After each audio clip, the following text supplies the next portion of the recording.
মানুষ নিজের জীবনে সুখ পাওয়ার জন্য অনেকবার চেষ্টা করে। সুখকে পাওয়ার এই যাত্রা অনেক সময় দুঃখের মোড়েতে এসে সমাপ্ত হয়ে যায়, আর মানুষ বুঝে উঠতে পারে না যে কেন এমন হলো। তার প্রয়াস শুদ্ধ ছিল, তার মন পবিত্র ছিল, তাও কেন সে সুখ পেল না?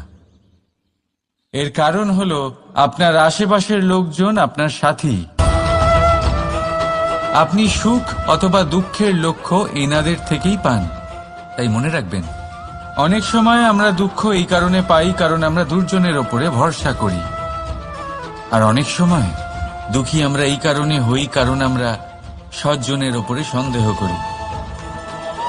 যেদিন আপনারা এটা বুঝতে পারবেন যে কাদের ওপরে সন্দেহ করবেন আর কার থেকে আশা রাখবেন, সেই দিন আপনার জীবন থেকে দুঃখ চিরকালের জন্য চলে যাবে।